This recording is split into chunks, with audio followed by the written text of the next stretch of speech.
I will now hand over the microphone to the chair of the Open Grand Final, Mr. Tobi. Let's go! Hi everyone, welcome to the Grand Final of SAP 2023. Congrats to both teams for making it here. I will go through introductions of the panel. So hi, Tobi from Ateneo. I'll pass it around, but it's a little bit awkward, so.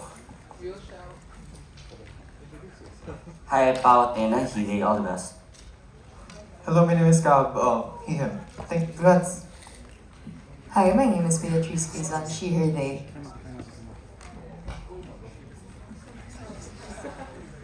Hi, my name is Catherine, no preferred pronouns. Hi, Taki. Amy, she, her. Farhan, he, him. Good luck. Akasyah, all the best.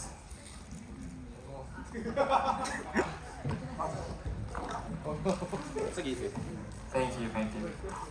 Before we start, Grand Finalists, please introduce yourselves in speaking order, starting with Gav. Do you guys have a mic? Oh, okay.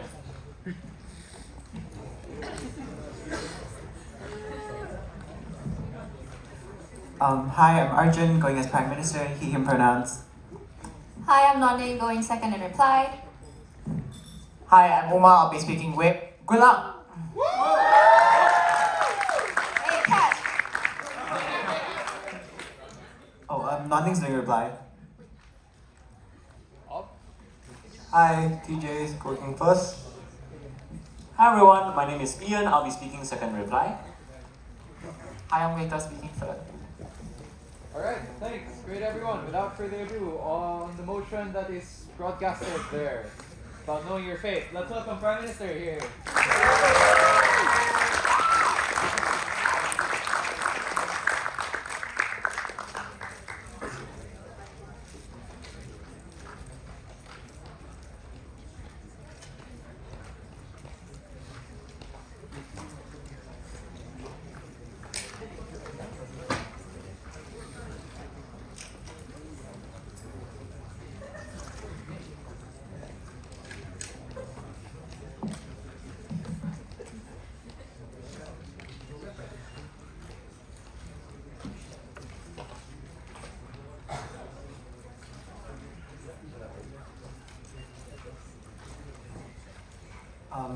Just to check if I speak like this, can you hear me? Okay. I'll take a POI after my first argument. Starting speech in 3, 2, 1. The greatest crime ever imposed onto an individual is the absolute responsibility they have over their life. It is the constant pressure to make decisions that you consider are the best in your life, and it's the worry that whether the decisions you've made in your life were truly the ones that were best for you. We think the only way to absolve individuals of this unjust crime they've been imposed is that we're in a world where they're born knowing their own faith. We're so proud to propose. Before I forward two substantive arguments within the speech, first of all, I'd like to characterize what the world looks like on the side of government. 1. We would prefer that individuals are born knowing their faith in its entirety. This means that fate is the most important life-changing decisions or moments that an individual experiences. So it can look like things like marriage, death, their career trajectory. But we think at its bare minimum, fate is something that you cannot change. So we think that whilst individuals can still have some autonomy in the minute, inconsequential moments that people experience, we think that these moments don't have more meaning in comparison to the more important things that you experience in your life. 3. This means that they may have some autonomy in their life, but the impact is relatively inconsequential in the bigger picture of things. Lastly, on our burden. But I'd just like to preface this by saying that note that a fate will exist on both sides, as implied by the motion. This debate is that when things have already been concretized, should we have individuals have knowledge of their future, or should they be left in the dark? And we say they should be born with that knowledge. Two arguments then. 1, as to how the roots of life's ailments is the persistent uncertainty that exists in your life, and secondly, why a world where individuals are aware of their faith and actually enhances the process of life. On the first argument, 3 layers of analysis. First of all, I like to characterize what a world where individuals don't know their faith looks like, and this is the comparative that opposition needs to defend. So we think individuals are likely going to be pushed to attempt to go and find their own fate in their life. What does this mean? 1, when it comes to interpersonal relationships, you're likely going to do things like date different people to discover whether or not not this individual is compatible with you. But we think through this process, it's likely that you're going to experience a lot of heartbreak where your partner dumps you and leaves you for another person. You may have some time to do things like fun hobbies, but likely you're going to dabble in different ones and you may never find the one that suits you. We think this is harmful because it imposes a terrible burden onto individuals that their life isn't worth anything insofar as you aren't able to find your fate. What you do is you plague individuals with a constant sense of fear as to whether or not they can achieve success in their life and whether the current moment they're in is their fate. Secondly, why is this uncertainty specifically harmful to the individual? Because if it's true that events will be the same on either side, the difference is how you perceive the things you currently experience in your life. For instance, if I'm in a relationship, do I currently stay with my boyfriend who could become my husband in the future, or do I dump him to find someone else? We think you can only enjoy the moment in its fullest if you know that this is where you are meant to be at this current point in your life. Because any creeping doubt undermines the happiness that you have. Because if you're unsure as to whether or not the boyfriend you're currently spending every day with is your true partner in life, we think that leaves you uncertain as to whether or not the time you spend is a waste. We think life's most meaningful moments comes from the ability to live in the moment and experience the things that are happening to you. We don't think you get this on the side of opposition. But lastly, note that in a world absent of fate, in a world absent of where individuals don't know their fate, the only pathways to find fate are those imposed by society. So by virtue of us living in a capitalistic society, for instance, nobody would say that debating is a legitimate career trajectory because you spend hours talking to a microphone and it just doesn't give you any gratification. This means that individuals either pursue two things. One, a conventional life. So it looks like working 9 to 5, you get married, and you have to get rich. The issue is that the goals society sets are extremely hard to achieve. And when fate is centered around these goals, it means that a large number of individuals will never be able to achieve this in their life, and you get an immense sense of regret and sadness. But secondly, if you don't want to conform to society's standards and take the path that's untreaded, within your fate is considered to be a departure from the conventions of a typical life, and society rejects you, shames you, and alienates you. We think it's extremely demeaning. But finally, I'd just like to flip the sense of agency that Alt may talk about. Because if they say that individuals have more autonomy in their life and makes them happy, we think that is a lie. Because when individuals don't know their fate, it gives them a false sense of autonomy. What you do now is that you make individuals feel immensely guilty for their failures because they were the ones entirely responsible for their fate and they messed it up. We don't think this is fair to impose onto individuals. Before I go on to the second argument, sure, what's your point? If you know your fate in its entirety, wouldn't you already know that you'll be capitulating to all these social norms and pressures, just knowing that your life will not be exceptional, will be quite conventional? So we think fate can be quite different for some people. You may have some which unfortunately have to conform to society's expectations, but there may be also individuals who don't have to. This debate needs to operate on a dynamic scale, so you need to consider both outcomes. On the second argument, as to why a world where individuals are aware of their fate actually enhances the process of life. And I think this argument may actually preempt a lot of the material coming out from opposition if they want to argue that self-discovery brings the most meaning out of their life.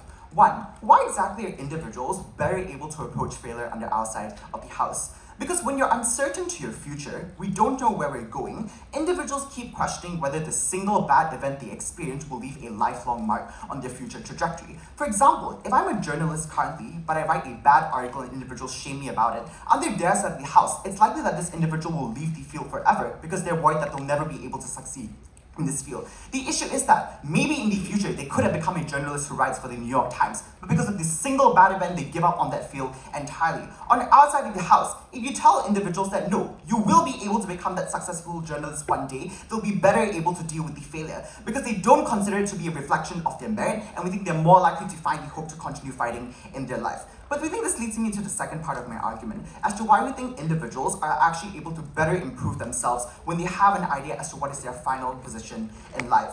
Because when individuals know what the final outcome in their life is, we think then they're able to take steps to ensure that they'll be in the best position to enjoy that outcome. So for instance, if you know that one day you will be a successful journalist, you do things like go for internships, you try and get experience so that you can best prepare yourself for when the day you eventually become that journalist. I also like to actually preempt a possible argument coming up from the opposition as to how individuals might be complacent.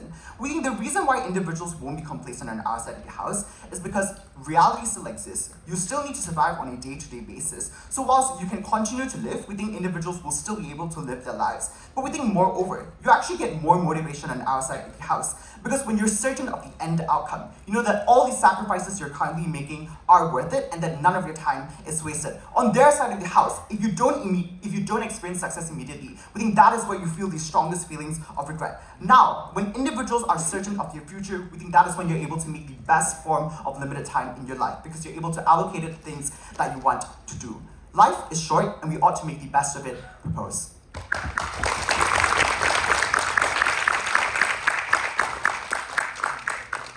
Thanks, TM. We welcome LO.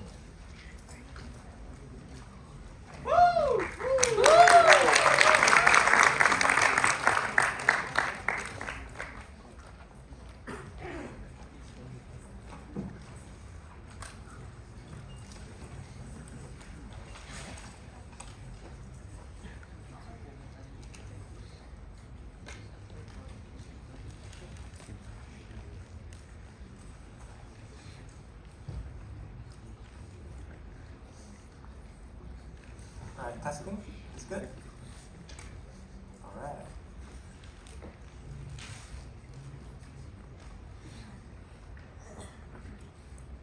90% of our life, the choices we make are predetermined and controlled by factors beyond our control. But the reason as to why we still find life experiences and the choices that we make meaningful is because of the sense of autonomy and agency that we have and the control we have over our lives. It is precisely the uncertainty and the fear of what could happen later that the proposition talks about that is what gives our lives meaning, and the fact that when we try to achieve things, when we try to go further than what we thought we initially could, the fact that we achieve those things, that we, like in debate competition, we're breaking at majors, going to the semi-finals, the grand final, it is precisely the uncertainty that makes these things so much more meaningful. The case from our position is simple. Knowledge and the foreknowledge of what is exactly going to happen in your life robs the individual of the sense of agency, the sense of empowerment, but more importantly, the sense of the meaning of life. If we prove this to be true, then everything they talk about with regard to awareness and the potential of knowing these things, we flip it by showing that it is the uncertainty precisely that makes people the most happy, and that's why you ought to weigh as the most important in this round. Let's go straight into this. What is the knowledge? Why does knowledge and uncertainty rob people of happiness?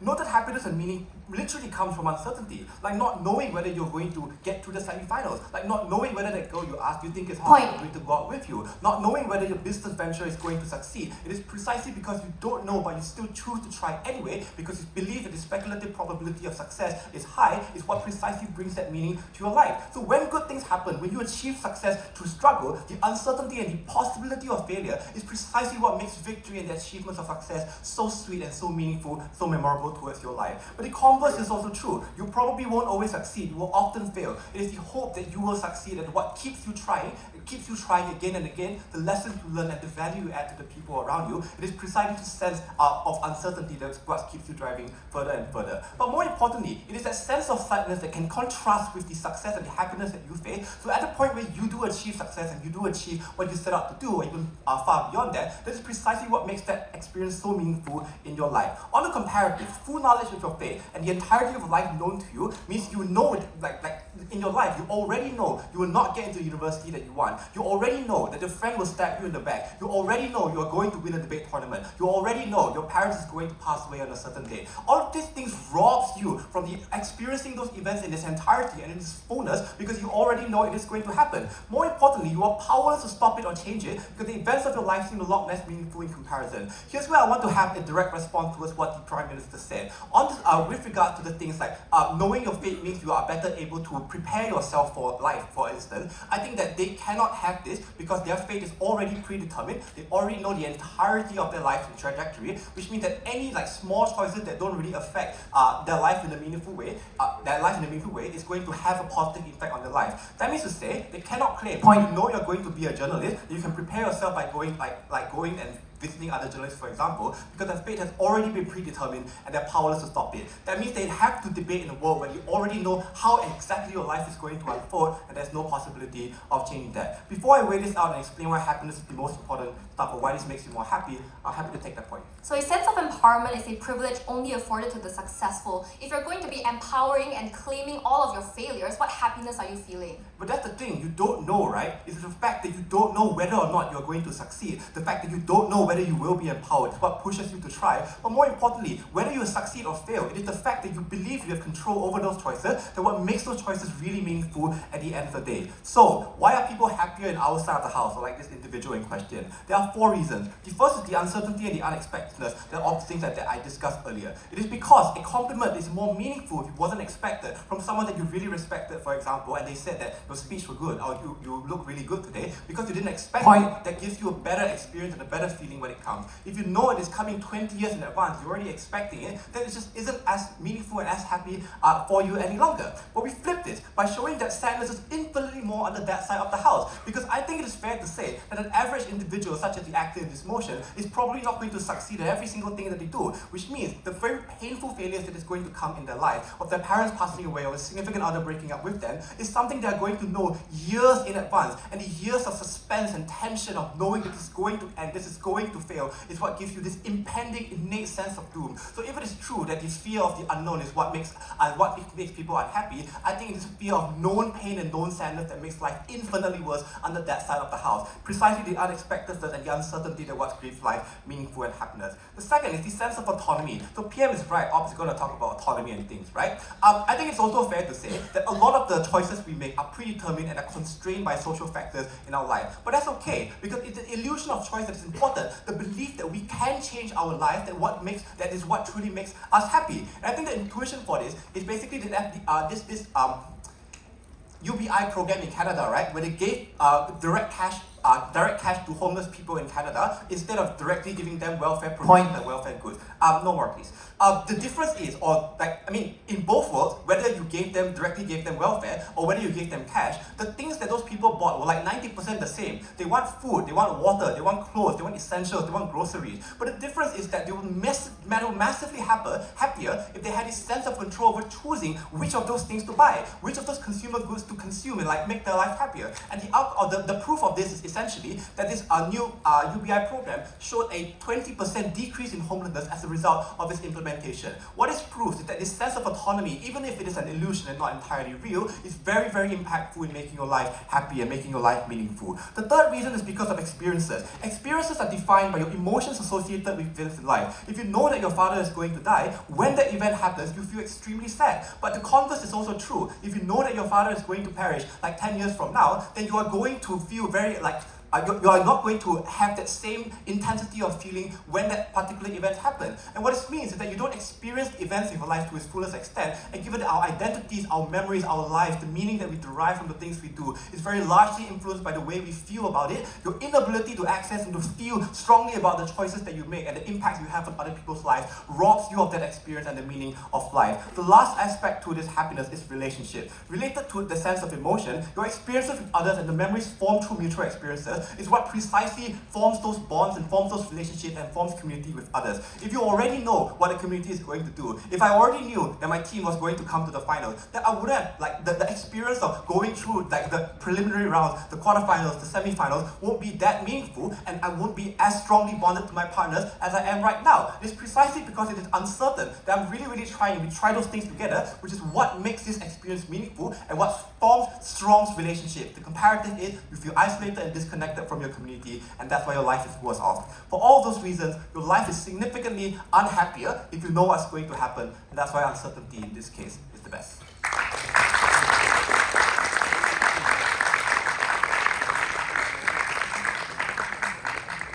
We thank the leader of Opt and welcome the DPM.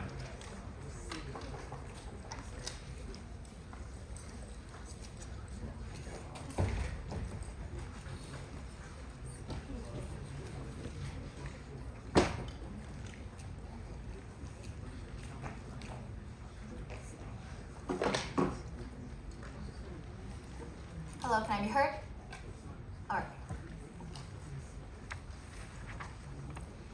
The choices that opposition wants to talk about are only meaningful in a vacuum, not in a society that views choices as nothing more than a conduit towards achievement, towards success, and towards productivity. I think opposition has to recognize that at the end of the day, they're still living within a society that expects you to capitulate to the definitions of success and righteousness, which means that the choice is only meaningful and only defined as meaningful via societal standard if you ultimately choose to lead toward a point of success. What this means is that opposition needs to prove to us why every instance of a choice necessarily leads to a point in success, or at least a kind of success that the individual can claim and define for themselves. Insofar as they are incapable of doing that, the choice ceases to have meaning and ceases to have purpose. Two issues in this speech, but before that, I want to talk about the variations of fate that can exist within status quo in two ways. Number one, would they tell you about how people eventually still have to capitulate towards conventional societal norms, and somehow this is not empowering under the definitions of fate, we would know that there's nothing inherently unmeaningful about a life dictated by capitalist standards. No one is under the impression that Warren Buffett is living an unmeaningful life. The crucial difference is that on our side of the house, because fate is such an individualized thing, because there is no blanket definition of fate, therefore on our side of the house, people can find individualized meaning in their specific instances of experiences. Why is this the case? Because you don't have control over the life you live under our side of the house, and because of that, you cannot put the blame on individuals, cannot put the onus on them for living this kind of life. Therefore, all you can do when this is the life prescribed for you is to find meaning in that life, and therefore you engineer the kind of meaning, which I'll talk more about in the issues. But secondly, for individuals who have not a life that is based off of conventional impressions of a good life, i.e. being a debater or being an academician, actually it's even better for these individuals insofar as they don't have to capitulate to societal norms, given that they never had control over it. The overarching narrative surrounding fate and life on our side of the house, therefore, will be to make the most of your circumstance, and that is uniquely empowering for individuals. Two issues then in this speech, firstly on the meaning of life, and secondly on how this prepares individuals for the future. Firstly, let's talk about meaning and a sense of empowerment, because as we pointed out in our POI, a sense of empowerment is a privilege only afforded to the successful individuals. There is no empowerment in repeated failure, because unlike what opposition claims, my empowerment isn't from making a decision in and of itself. There is no meaning to that decision if it ultimately leads to my own downfall. In the status quo, people respect and glorify good decisions because they lead to good outcomes, i.e. you made a good investment, you made a good business choice, you picked the good husband, and therefore you have a good life. All of it is inherently tied to good productive outcomes. Therefore, opposition conflates empowerment with responsibility. You only feel happiness and empowerment insofar as you can claim responsibility over the actions that you engage in. But what victory are you really claiming on opposition if all you're going to do is consistently fail? And here's where we outline that failure is endemic to any form of life, not just the lives of the upper echelons of society. 90% of individuals in society are either mediocre or absolute failures. The point of success is that it is scarce and it is exclusive. The only reason why we aspire for success and exclusivity in the first place is because nobody else can do it, which means that for a vast majority of individuals on opposition, they live a terrible life, dying on their deathbed, regretting the fact that they were never able to attain their benefits of success. When they talk about UBI is not the benefits that we're talking about in this debate. Let's say you want to buy detergent, and then we give you money and you buy detergent. Congratulations, you've reached your end goal. That is not how life works. When you're moving through life, the autonomy is for you to reach end goals of success and visions of success, which doesn't happen on opposition. It's not quite as easy as buying groceries. But secondly then, therefore, this autonomy is actually far worse on opposition, insofar as this places the burden on individuals and individuals alone. What does this mean? It means that they have to find meaning in the forms of success and not in forms of life. When we say you can't control the outcomes, the narrative around meaning shifts towards the existing moments you're living in as opposed to the end outcomes, because society can't blame you for something you have no control over. What this means is that we have new definitions of how do you find meaning in life. If I win finals,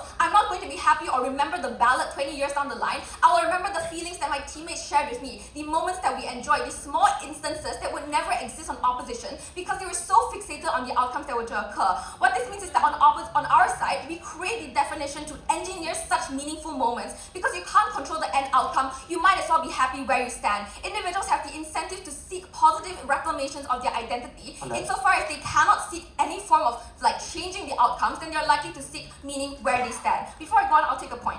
So your frame kind of assumes that everyone in the world knows their fate, which is not the case of an active motion. But even in that scenario, the social expectations still remain. How does knowing they exist change how you feel about it?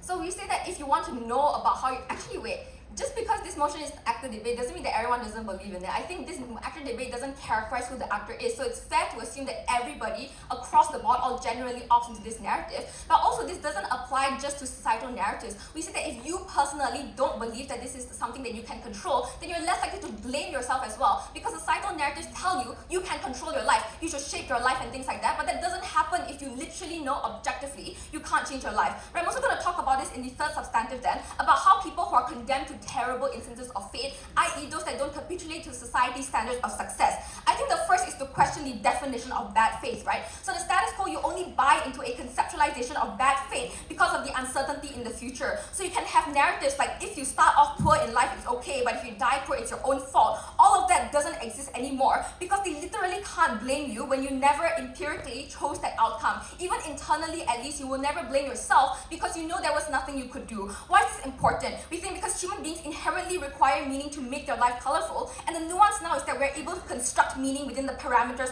of our own life that wouldn't happen otherwise on opposition. But lastly, how does this deal with the future of things to come? Two things. One, I think when opposition talks about suspense with your parents' death, suspense literally, definitionally, means uncertainty, which means that when you approach a certain age, you live in constant anxiety. When are my parents going to die? Is my husband going to leave me? Things like that. When you're able to prepare for that, we think it makes it far better, given that you're able to enjoy the current moment a lot better and prepare for what is to come, knowing that your life does have meaning and a purpose beyond that person's death. But secondly, equally importantly, our proposition thinks it's important to prepare for success, because one must know that this is the peak of your life you're entering, and therefore must be able to make meaning of the best moments that you're going through, as opposed to constantly questioning your past and your future. The only way to consistently live in the moment and get the most utility out of the moment is to live within that moment, not spend your time regretting what could have been or what will become. On proposition, we believe something that's very simple. Life is short and brutish, but at the very least, it is far less terrible when the challenges don't catch you off guard and brand you as an incessant failure, when you consistently fail based on society's capitalistic narratives on what you should be or what you shouldn't become. Propose.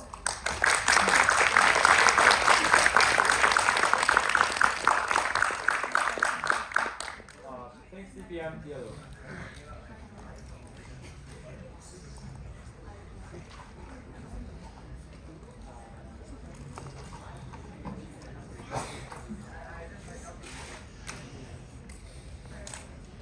Okay, hello. Can I please check? It's okay? Okay, excellent.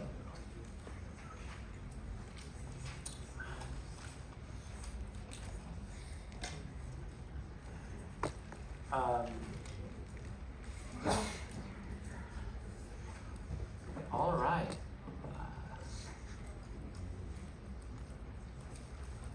The first thing I'll point out in this speech is just the variety of things that are symmetrical on both sides. Symmetrically, most people are going to be middle class. Symmetrically, most people are going to conform to societal expectations of what a job is, because we still need lawyers, doctors, accountants, etc. in both sides of the house. Mediocrity is symmetrical. On proposition, what happens is, when you are born, you are probably going to know that you will be mediocre, no matter what you do, what you try, how much you strive, it will inevitably end in that. Sure, they might feel some disappointment, but we will argue that the vast majority of the times, you don't experience disappointment on a day-to-day, you experience hope. You experience the idea that you think about whether you can move towards a particular goal. And that's literally what gets me up in the morning. I'm pretty sure it does for you as well, right? The idea that you are going to achieve things today that are more than what you expected or more than what logically is expected of you. What our proposition does is it deprives life of that meaning, of that ability for you as an individual to achieve more than you expected to, or to achieve more than society expected you to. Even if at the end of someone's life, for a brief period you realize that, hey, I've not achieved that, and we say that as a disappointment, the reality is that in the vast majority of the span of your life, most people experience hope, and that is what opposition offers. Two questions, therefore. Firstly on meaning, and secondly on happiness. Firstly on meaning, no. Notice that the proposition bench does not engage at all with tedious analysis of autonomy. That is to say that when you know everything that you are going to do, or the people around you are going to do, that drastically strips away the illusion of autonomy that most of us live under. That is to say, if I know, for example, that I'm going to, the exact things I'm going to say in this speech, that it makes me giving this speech absolutely no longer meaningful. The fact that I might do something unexpected in the next line, like swear for instance, gives me a sense of autonomy over this speech. I'm not going to swear. So the consequence of that is that as an individual, I have this illusion of autonomy of the things I'm going to do. Note that, I recognize that Prop says like the small things like waking up and like what shampoo to use is like up to you. But like things like your marriage, for example, right? Choosing to marry your wife or your husband, that is something that you really that's super important to people, right? The ability to choose these things and choose these things against a fate that is unknown to people is necessarily something that gives us so much meaning in life. What's the proper response to this? The implied response in the first two speakers was that people know fate exists on some level. But we don't, right? Like, logically speaking, most of us in this room don't intellectually believe in fate, but even if we do, on a day-to-day level, we don't experience it like that. The end impact of this argument is that proposition essentially makes you feel like a slave to reality, to what you see as the grand script of your life. Every day of your waking life, you are no longer able to move away from what's predetermined. That is hell. Oh, I guess I swore. Therefore, the end goal of the proposition bench impacts individuals in such a horrible way that it strips life of its meaning as a whole. Now I'm going to weigh this, because even if you believe that you are happier in their world, note that autonomy is often more important than happiness, right? That's why when it comes to the utility machine, for example, and your ability to experience pure happiness, right? Even if you're in a simulated universe, like Nozick's idea that if you plug someone in, you just feel happiness and that sort of thing. Most of us don't want that because we want to have some autonomy over our lives. Even to suffer, right? Even to lose debate tournaments, that's fine. Because the experience of winning 10,000 debate tournaments means nothing if I'm not choosing anything, if I'm not being anything, if I'm not doing anything at the end of the day. The end impact of this first argument that TJ brought up that has been unresponded to, and if WIP responds to it, that'll be so tragic for their team, means that the reality is that you're depriving the vast majority of people of the meaning in their life. What's the sort of semi-responses they give to this? They tell us that generally speaking, no thank you, the vast majority of individuals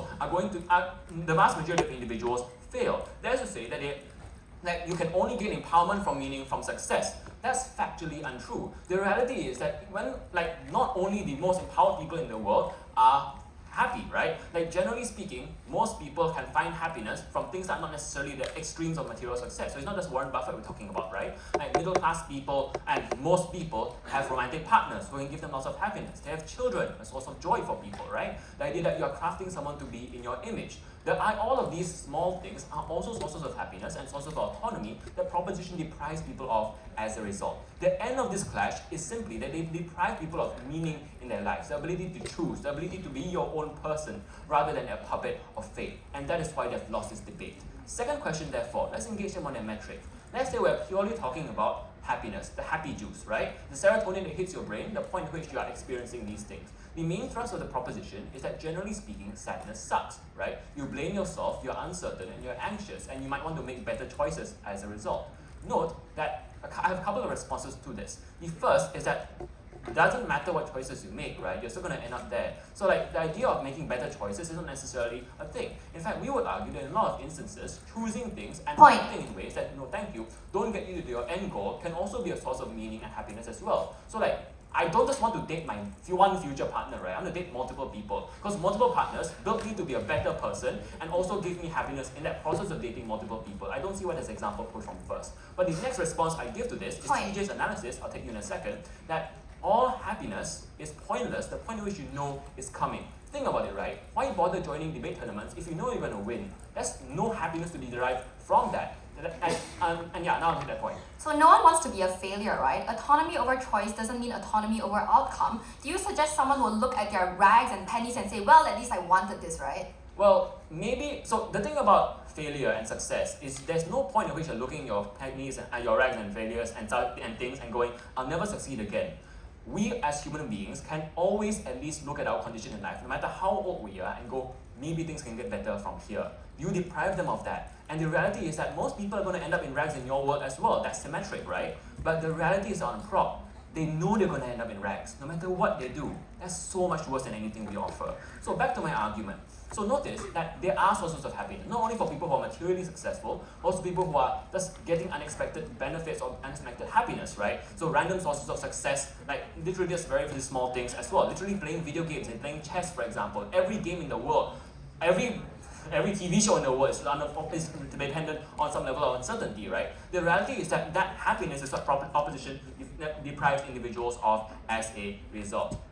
But notice that the uncertainty that's inherent also pushes you to improve yourself as a person. So the fact that you don't know when your father is going to die, or that you are going to die, pushes you to have as good a relationship with that father as possible. Similarly, it pushes you to have as full a life as possible. If you don't know what's next for you, it makes you try to improve that life rather than settling for what you're going to get. In our work, we change people's lives and we give people autonomy over their lives. Vote opposition. Thank you.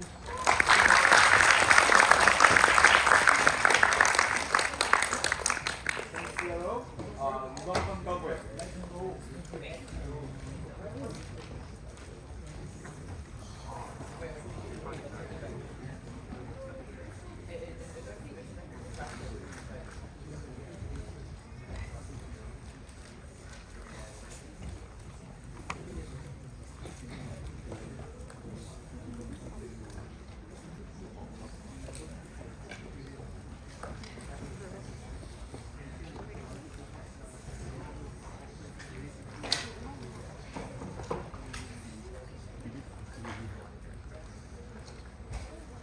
So I have a bad experience with using physical mics at finals and stuff like this. So can everyone hear if I speak like this?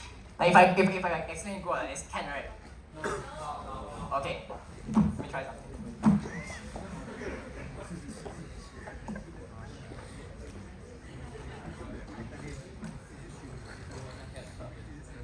Okay. I'll start in 3, 2, 1. Life can be interpreted to mean many things. For the majority of people, it's a constant process of questioning if each individual decision you make is correct, if it will lead to the good outcomes of the life you desire and were conditioned to want. I have 2 crucial clarifications I want to make at the top of this speech. The first is, I want to clarify what exactly your conception of autonomy and determinism will be. Because this team's assertion is that individuals will feel fatalistic and there's no ability to gain small moments of happiness on both sides, on our side. The first is, we are debating the third motion, not the first motion, so you're not a sim. You still have the ability to individually control your decisions. And the intuition for this is that biologically, the way you can move your hand still proves that individuals have control over the micro decisions they make. Because if the way that this debate is structured is that individuals cannot have any control over the small decisions they make, then it doesn't matter to be living on our side because you'll be watching through like a video of your constant memories. So the more likely counterfactual is what we brought to you was that the major outcomes in your life, the big decisions that you make and the big impacts are the ones that are more likely that people have knowledge of and how they work towards it. The reason this is important is because it reinforces the first speaker's framing for why it's the small moments of happiness that are on our side that are detached from the eventual outcomes that are most important for people to get onto, and it means that people will still have some degree of emotion on either side. The second is they run a very odd stance on to what extent outcomes are predetermined. Because they concede from both speakers that 90% of outcomes are already predetermined for individuals, so no transformational change actually happens. So at this juncture in the debate, the only value they actually have is that sometimes people feel like I have the ability to try and make choices. So it's all the illusion of this hope existing without actually proving tangibly why people, when they make these choices, will get it well. So this actor is constantly being lied to on their side that the decisions do matter, but then when they actually fail, they have no ability to save themselves from that disregard. So if Ian says most people are middle class, this is where we break the deadlock. Because on our side, presumably maybe you believe uncertainty is good because it can lead towards a hopeful future. Or maybe you believe the other case, which the uncertainty is bad because it will lead towards a negative future. How do you resolve this deadlock? The first is that absent of you having the knowledge of fate, the only information to which you can use to think about what your fate is your past experiences. So if you are a minority who's suffering, who's material poor, there's no incentive for you to believe that in the future my life will be better. Because the only information and lived experience that you have is of a terrible past that you had. And so you internalize that as the only past you will ever have. So you don't prove why that hope is going to triumph over the forms of fatalism that if they agree people buy into are going to exist on their side. So this deals with the deadlock on that. So we can tell them that it wasn't a direct product of their own decisions. This is truly liberating for them because it means that in the event when they do make these bad decisions, it doesn't weigh them down. 3 issues in this speech. First, on the removal of doubt. Second, on the process of self-discovery. And third, on the worst case, what if you have a bad fate? First issue on the removal of doubt. We explain that any potential gratification on their side is nullified by the fact that every decision you make is doubted. That you don't know whether this is the actual one for you. That whether you make each choice, you are consumed by the possible regret that you may make if you chose another path in life instead. But we explain that the lack of clarity in this means people default to societal norms glorified by the media, by culture, by the education system. Let's take your best case. On both sides, societal influences, as TJ says, like consumerism and glorification of romance are symmetric. The first reason why it's better on our side is you can insulate yourselves from being prone to this, because the only reason they so strongly believe in it, because there's no other possible alternative for them. So they default to this as the one thing that gives them that sense of self-defense. So that's why people in Bhutan who have detached themselves from materialism are still able to feel happy because they are more in line with the spiritual self. But two, let's assume your faith is conventional. At the very least, you had the ability to adapt this towards your circumstance. So if you, for example, knew that you were always going to go into a banking job, at least you're able to best prepare yourself for it. So at the point where you get into it, you maximize your utility because you're the best one possible. Your skills are already built off. Rather than on their side, where you waste your time in your life not knowing what you want to do, constantly questioning the choices that you make. This is where we unlock the ability to assure yourself that you are worthy of success. Talking about your best case when you do achieve success. So if Varun knows he'll be the captain of Team Malaysia next year, he no longer doubts himself because even when it seems like the world is against him, you no longer have these forms of syndromes where you believe that you're not worthy of success and you know you can work towards it, so he can finally win worlds. Weighing. Let's deal with the best case. People achieve success like winning competitions, but they still attain the material reward of it. So even if you rob successful people, that's not the main metric in the debate, because those people are already privileged on the basis that they still get some form of material success. So therefore, in both sides, the way you resolve the deadlock and put it towards ours is because if you prove that people who are more likely to fail, those are the people who should be prioritized when we alleviate the burden of guilt onto them. That was my individual choices that led me towards this failure. That's the biggest possible outcome, because people who have happiness robbed of them are those who still believe in the material sources that they're able to gain. Second issue on the process of self-discovery. The problem is that they assume autonomy in self is the good, but it's on the premise of why autonomy must be exercised on the complete spectrum of free will. We explain that if you know there's a certain outcome, like you being a journalist, you still have autonomy in the process of becoming a journalist. But each failure you make, you know for sure that it is going to be in the eventual outcome of you being good. You are able to gain those skills. On their side, when you fail as a journalist, you question if you should be going into other fields. So it reverses a lot of the progress that you have, but then on our side, you convert it into utility for your eventual career. Sure.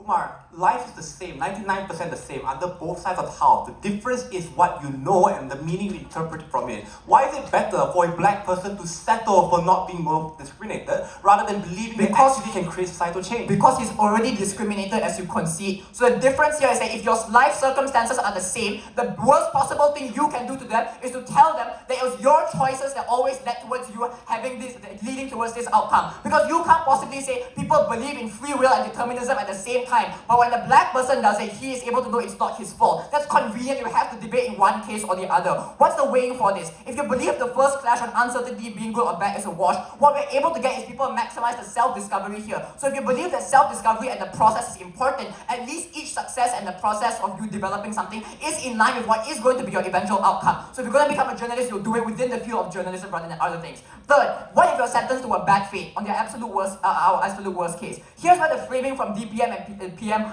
subjective happiness, is crucial. Because you may think that being sentenced to a rural lifestyle is a bad thing, but on our side, you have time to adapt to that and prepare. But once their side says, when an emotional moment is better than a long time of you knowing that your father will die in the next 10 years. How do you weigh this? The first is that the most emotional moments are the ones that are the most damaging. They think that everyone is able to handle this well. The reality is that most people crumble under grief because it's such a shocking moment to them. They have no ability to predict this, and that is why most people's future trajectory is harmed even more. And even assuming on their side, on the process being important, you are able to train yourself to prepare for future grief. So independent of the one moment, it's about your future choices that matter. Dr. Strange once said, there are 14,605,000,000 outcomes in the universe. But there's one thing I want to know about my fate, is I know that Proposition is going to win the finals of Sunway AP 2023.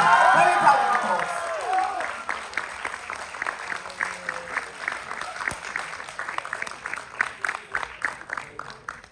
Thanks, go for it. Off it.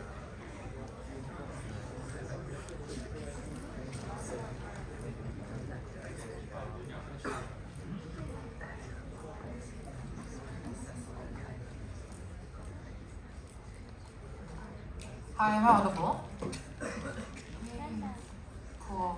I'm gonna I need to shout out 3 people before my speech because I have an obligation to do so. The first is Bea Legazpi because she told me to shout her out if she make the final. Second will be to shout out TJ and Ian, woo! And the third one will be shout out the Singaporeans that came before me. Cool. Sign my speech in 3, 2, 1, go. I'm going to do 2 things before I go on to 2 of the clashes in this debate. The first thing I'm going to come up and tell you is specifically about the empowerment and specifically about and specifically about Uma's attempt to win. So Uma's first 2 minutes was to show that you still have control over your side of the house in terms of micro decisions.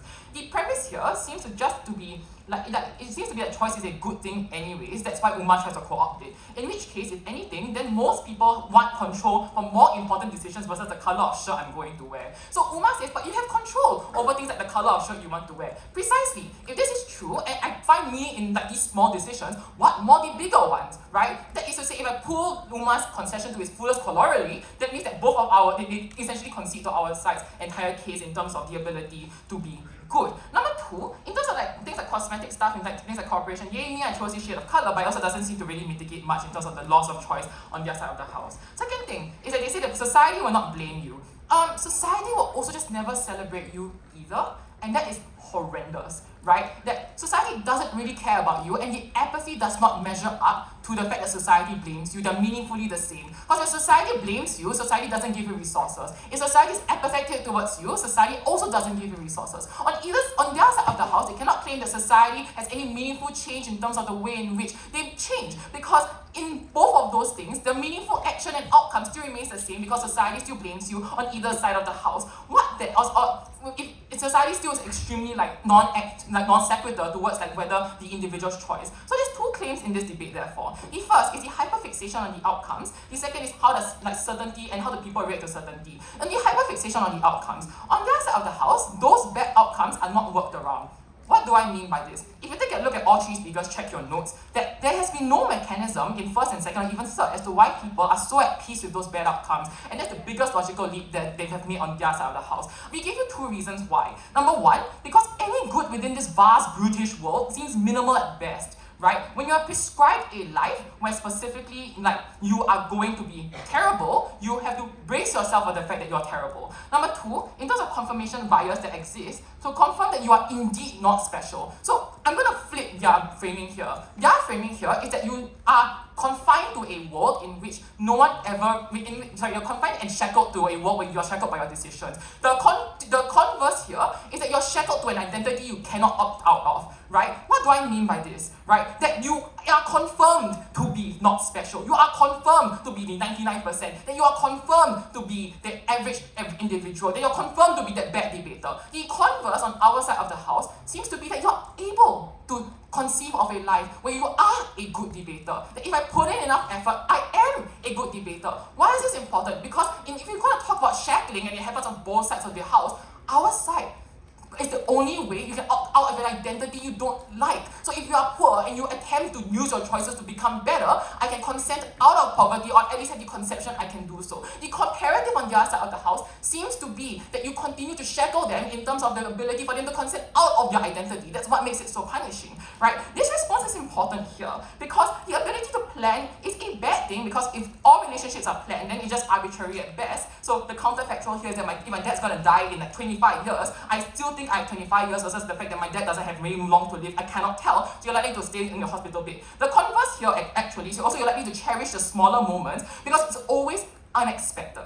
I did not deserve that, but the happiness that I have, but I did, right? Because in the 90% of the time when my life is brutish, I'm able to conceive of the fact that the 10% of the fact that maybe I don't deserve this happiness, that the 10% of the time that I feel, right, seems to be blessed and cherished. The comparative is that it's expected, therefore you can visually see the fact that you only have 10% of your life being happy. That's quite terrible. Number 2, it also means that any bad thing is transient because you're never locked into a singular bad thing. Therefore, the bad thing can actually just fade away in the background. The comparative here is that you feel like your choice is on a cosmetic on the side of the house is only cosmetic. Therefore, you can prevent any sort of meaning. Yes, Umar. So if an eventual bad fate is symmetric, why is it better to lie to them and shock them at once rather than give them the time and space needed for them to come to terms with that decision and love themselves no matter what? So your entire thing is contingent on how people will react in a world in which they are not confined. So the main thing here is that like the main assumption on op team and that on guard team that I want you to like point out, that I want to point out right now is that why would people when they see that they are going to like die or like if I'm going to be morbid here, right? That like if let's say for example that like the thing says that you're going to kill yourself in 10 years, I'm not sure why specifically you are really at peace with it. Because that's the main thing they don't prove, right? Where like if you look at bad things that happened into you, suddenly you're like, I'm okay with it. No, you're not, right? If people are going to literally tell you you are going to die in poverty in 10 years, you're not going to sit there and be like, yes, so true, bestie, right? You're going to be like, no way, I'm going to like fight against it, right? The ability for you to fight against it prevents you from being able to be shackled. The comparative here is that you will die in 10 years and have fun dealing with that knowledge, right? Number two, how does certainty and like people react to certainty? Right? A large number of individuals cannot get that standard. The first response here is that, strangely enough, they are very selective. If something is good, you brace for it, right? Conveniently, most of PM's speeches focuses on how the bad things can be released from accountability.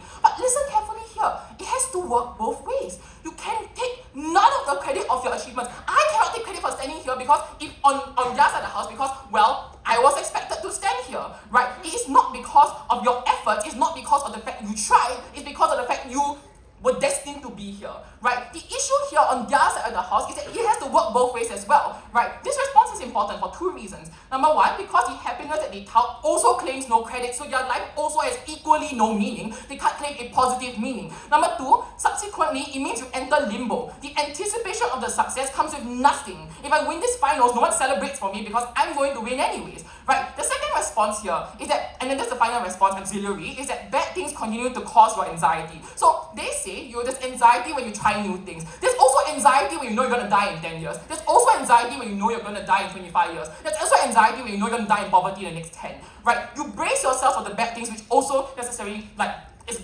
is symmetric on both sides of the house. If I tell you you're going to get a tetanus shot, that knowledge of the fact you're going to get a painful tetanus shot does not like decrease the anxiety of that. Number two, it's not mutually exclusive because in status quo, you're never fully cemented anyways, so we co-opt their worst harms, right? What do I mean by this? You can be fairly certain that something will happen, so I'm fairly certain I'll win the finals, but I might not win the finals, right? It's still based on the probability. That is not something they can mutually claim because we can also have that too insofar as we also have things like free will. But all these reasons and more, never been prouder to be on opposition.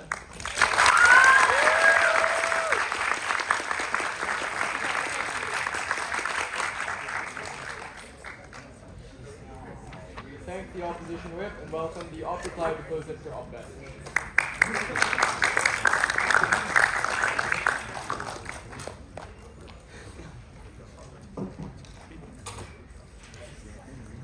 Someone left a pen here, so like, that's you, yeah.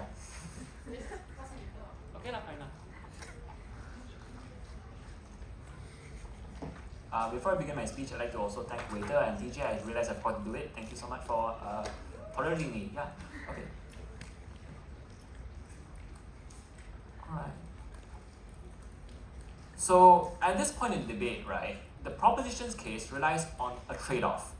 So, the trade-off that they make is that they kind of trade off autonomy over the big moments of your life, right? And they trade it off in exchange for people not blaming themselves, for that utilitarian form of happiness or pleasure that you get, or at least avoidance of suffering that you get, the point at which you blame yourself for your free will. And the point at which I break this trade-off in a number of ways, by either winning on their own yardstick and showing that people don't feel more that happiness, the point at which they know the suffering is coming, or the point at which I show that that trade-off isn't worth it because they're trading off really, really meaningful things that actually give life value, is the point at which proposition loses by a landslide. I can do either one of these things. I'm going to do them both now. The first thing is on meaning, and the way by which we push to you the idea of meaning throughout our speeches. Notice that they have not actually directly engaged with the idea that when you know that something is coming, and when you know that something is going to happen, no matter what your actions are, right, that necessarily strips you of that feeling of autonomy. Their only response was, I can move this hand, it's a muscle, it's a biology, right? But like, no matter how you move your hand, you're still going to marry that same girl or same boy, right? You're still going to have that same child who will still grow up to resent you or love you in that same way. You're still going to die from that exact same cause. You're still going to get the exact same career. Note that all of these extremely meaningful choices are the things that actually give these choices meaning. I love my partner more because I chose them, right? Or I find meaning in my partnership because I chose it. These are necessarily things that provide me with some level of satisfaction over my life, and that feeling of autonomy is super crucial. They can't just trivialize this point by saying that, I can choose trivial things. Yeah, but you need to choose more than trivial things in order to actually feel that you are in charge of your life. That ultimately means, therefore, that that proposition trade-off is not worth it because I never bothered making it in this debate. Opposition has. We've told you that even if you buy their best claim and on a net you avoid suffering or you avoid that disappointment, it is not worth that meaning, right? On the idea of the utility machine I forwarded, it's a philosophy debate, have some philosophy, right? Like the idea that on a net, if we were to strap you in and make you feel pleasure 24/7, but you don't become a human being anymore, most people find that atrocious. Rightfully so, because we value that autonomy far more than that 10,000 gigawatts of pleasure you would get at every single second of your life. Therefore, even in our worst case, where our life is a life of suffering, of self-blame, at least we are able to choose the things that give it meaning, and we win that debate. But fine, let's say you don't buy that, right? You don't believe anything I've said so far. Fair enough, right? Let's talk about the second issue in this debate, on happiness and the net happiness. The proposition thrust at this point in time, at the end of their three speeches, was the idea that, generally speaking, we prevent people from blaming themselves for the circumstances that they stand in, right? They're able to externalize that blame onto something else when bad things happen. Note, the couple of things we pointed out. The first is that at this point in time, if you know something bad is happening, that also generates a large amount of suffering onto you as a person. That is to say, if you know that you're like, I think Waiter put it the best, right? Like the reality is that if you know that you're going to, if I told you that after the match I'm going to start hitting each one of you, you wouldn't be okay with the fact that that is going to happen. You are going to be upset about that, right? The reality is that anticipation of something doesn't necessarily mean preparation for it. Rather, it's dread, it's anxiety, it's fear of it. All of these things happen on their side as well. But notice that that compression effect also goes top down. That is to say that the happiness that you feel as a person from unexpected things, the fact that your daughter is going to say her first words on this day, the fact that your wedding is going to be on this day, or that the girl you're going to ask out or the boy you're going to ask out says yes, despite the fact that you didn't expect it, right? Like the reality is that these are necessarily things that are only meaningful and bring happiness to you if you don't know what's going to happen. If I know that they're going to say yes no matter what I do, and I'm going to go up there and say yes, then like, okay lo, yes lo, right? Like the reality is that that happiness crumbles to the point at which it's anticipated. It is the unexpected nature of life that lends its flavor and meaning, and that's why we take the finals. Thank you.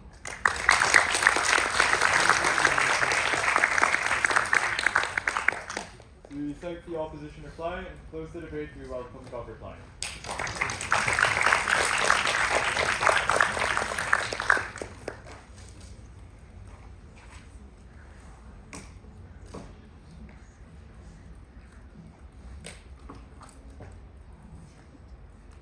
I'm capable of standing here to thank my coaches Mai Moxin and Daphne Wong, all because they don't lie to me.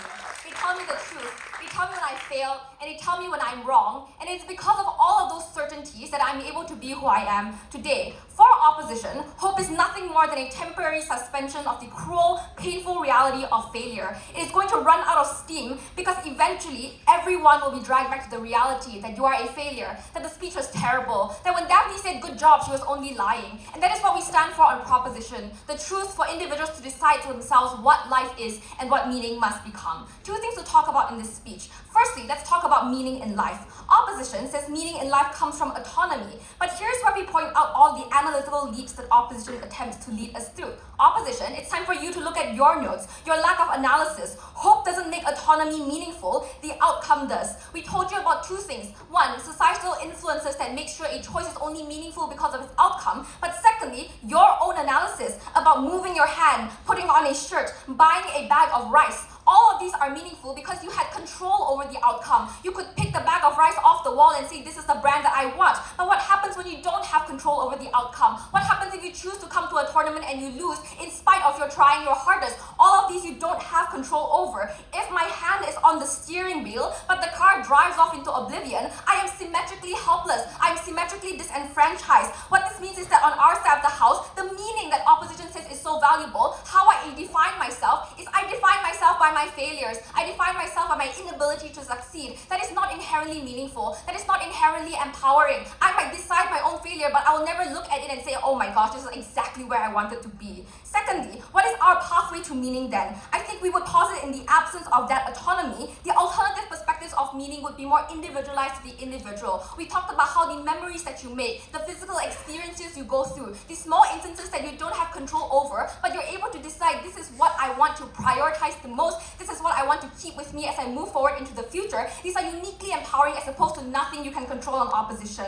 Third, opposition says people won't feel as if they deserve the happiness. Well then, at least they don't feel they deserve the sadness either, right? If people don't feel like they deserve anything, here's the comparison. What are you likely to experience more often? Which experience overarchingly dominates life? And we give you structural reasons why success is meant to be exclusive, is meant to be shut away from a vast majority of individuals. A vast majority of the population will never be able to access that success, and so they don't even have the ability to access meaning through success because they can't access success. Therefore, what is most empowering to these individuals is they don't feel as if they must blame themselves for the failure that life ultimately imposes onto them. Secondly, let's talk about dealing with emotions and trauma. And here's where opposition's accusation of lack of engagement flips to them. Opposition never engaged with our first speaker about how people will be happy or at least content with their circumstances. You have 75 years of your life to live through. I'm sure you can go through all 85 stages of grief in that time. There's nothing inherent and there's the innate reflex to want to search for meaning regardless, meaning that eventually you'll come to terms to it, especially when you have so much time on your hands.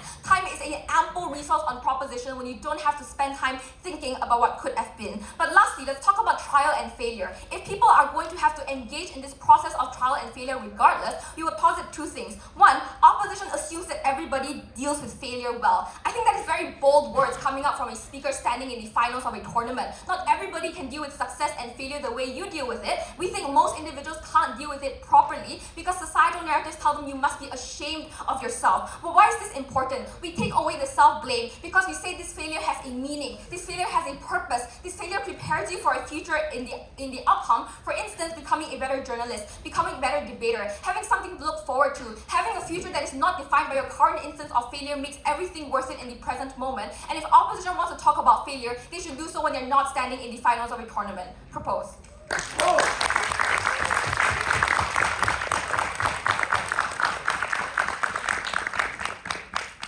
We thank the debaters for a wonderful round. Please cross the house. Judges will deliberate somewhere else.